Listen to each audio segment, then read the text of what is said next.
on, so when I see you throwing out them jabs, it's on camera. Look, they are. Mr. Fisher, Mr. Johnny the Bosch Fisher. Mr. Bosch, he's over there, Big John. But yeah, all good. How are you? All the better for seeing you. Look at you, headlining your own card, Johnny. Yeah. Talk to me. It's brilliant. It's a great feeling. It's something I can look back on in years to come and think be proud of myself. But I've got a job to do on the 6th of July. Talk to me about that job, because it is a job. We know that Babic likes to bring the smoke, likes to bring the heat. Yeah. Talk to me about that fight. That's good, because I'll be standing right in front of him and he'll be standing in front of me, and he's got to take my heat as well. And my fire's a lot bigger than his. I love that confidence. Your fight that you had, I think the last time I saw you fight was on the Joshua undercard, wasn't it? Yeah, Joshua undercard. What a brilliant fight that was. Just against Harry Armstrong, yeah.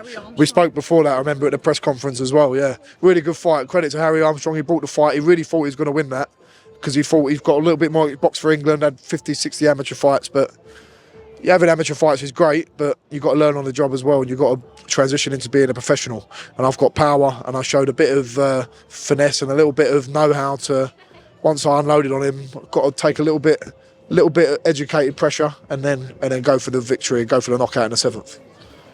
Obviously, Tibbs' gym that you're in, we know what they're like. They train, I'd say they train for the knockouts, they train for the power. Your relationship that's built over, well, it's quite a long period, yeah.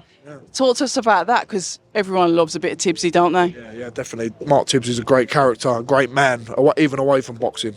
Jimmy Tibbs as well, a legend of the game. Sonny Cannon in that gym, my strength and conditioner.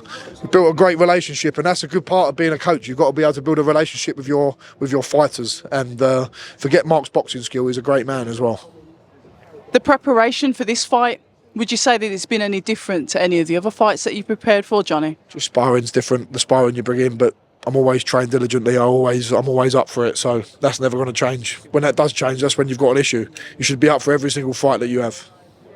We know that you're up for it. When you look at potential attributes that Babic brings to the ring, I was speaking to him just, and he says obviously one of the worst things that could have happened to him is that loss, but it's brought him back down to earth, and he has to realise that, fair enough, he had, is it Steve Robinson? So he's had that fight, and now he's coming back to you. He's sort of like got this I need to win mentality. I need to win as well. Everyone needs to win.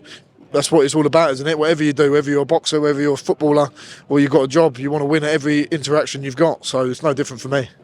When you talk about that hunger, and we talk about fighters that have had a loss, and you've got a lovely, sparkly, clean fight record. Sometimes, do you think that you can get complacent with those wins? You can do. Of course you can. Well, I'm not. That's all that I care about. I care about me, and I'll never get complacent, because I know I'm coming in with a man who is the savage, or as I like to call him, Alen. That's his name. And we'll be ready for war. I like Alen. I've fought on the same card with him here, fought with him at the O2. I know what he brings, I know what he's about, and he knows what I'm about, and that'll be in the back of his mind as well. Being caught on the head by me is not a pleasant experience. Well, we know that, and we know that Harry Armstrong, being one of them, can testify to that. You look at your career so far, and you look at where you want to be. The heavyweight division in the UK, I would say, is soundly the best. We've got some good heavyweights here, albeit they're not with Matchroom. Some of them are. Majority with Frank Warren. Yeah. Where do you see yourself mixing it up with those guys in the future? Because look, I'm being positive. Yeah. Yes, I understand that you've got to focus on Alen. I haven't got a crystal ball, but you inevitably are going to say that you're going to win. So when you talk about those, mixing it up with those heavyweights, where do you see yourself in the next 12 months? That's why I've got to win this fight and be focused on this, because it opens more doors moving forward. I don't know where that means.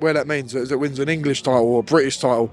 There might be other things, or Commonwealth title. I don't know, but it's exciting, and it's a great time to be a heavyweight, because there's so many great fights out there to be made, and I'm just excited to be in the position I'm in.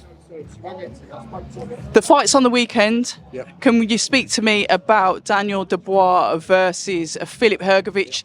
A fight that everyone wrote Daniel off for. I wasn't one of them, because I knew he had something in him. Yeah, of course, you can't write Daniel Dubois off. I've sparred him countless times. He whacks so hard. He whacks the hardest of anyone I've been in with. But I did fancy Filip in this fight, because I've seen it. I was sparring him in Houston, in Texas before, and one-on-one sparring, he's the best I've ever sparred. One-on-one, punch repertoire, ability to read you, power. He's got a bit of everything. He's strong. But I just don't know, something didn't click on the night, and that's got to be down to Daniel Dubois having a great performance, obviously, but something just didn't seem right with Philip in the build-up as well. But that's taking nothing away from Dubois. Don Charles has done an unbelievable job with him, and you can see the improvements. And maybe Dubois could have been just a bit too much on the night. It's a fair assessment. We move on to Zhilei Zhang versus Deontay Wilder. Your thoughts on that? Pleased for Zhang. I know Zhang as well. Puts himself right back in that mix of the top table. Another rumoured possible opponent of AJ is.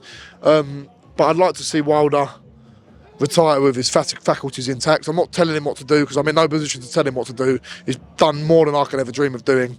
But he's achieved his goal of helping his daughter and giving her a life and more on top of that. So he's been a great servant to the sport of boxing. He's been one of the main characters throughout the last decade, and really, really grateful for his career. When you think about Deontay Wilder and he loses, and quite a few people, I think even his mother called him, I think there was an interview or something where she said, you know, son, you've done well, time to hang up the gloves. As a fighter, one day this might be a phone call that you're getting. How do you think you'll deal with that? Oh, listen to my dad. I listen to my dad, because my dad don't get involved when he don't need to get involved. But my mum and dad know me better than anyone. And Mark would be the same, he'd know as well. And what's the point of being carted out and destroying your health? But while I'm fit, while I'm healthy, while I'm young and I've got this ambition, there's no better place for me to be than a heavyweight boxer. But when that time comes, as a man, you have to show a level of maturity to say, that's enough. Very, very wise words. And finally, David Adelaide goes up against your teammate, Solomon Dakers. Talk to us about that fight, and I want you to look at it as a boxer, because potentially these are two fights that you could be having in the future. Great fight. Is it for the English title? Yes. I think so. I'd say Solomon's more of the back footy, sort of boxery fighter. Adelaide's got the crisp punches. And if he lands them crisp 1-2s, I do like the way he throws his combos, 1-2s and hooks. And I don't know how it goes, actually. I'm just thinking about it, as you said, as a boxer. I think I'd favour Dakers in that fight. I think because you could just make it a bit awkward for Adelaide and walk him onto things a little bit more. But an exciting fight I'll be looking forward to watching. Is that on the Joyce undercard? No, it's on the Magnificent Seven. Oh, yeah. Looking forward to that. That'd be good. Yeah, Nathan Heaney, I like him, watching him. And is Dennis McCann on that? I think he is. No, he's fighting at the O2. He's on there. He's fighting for the British title. Yeah, it's been some good fights out there right now. And you are part of it.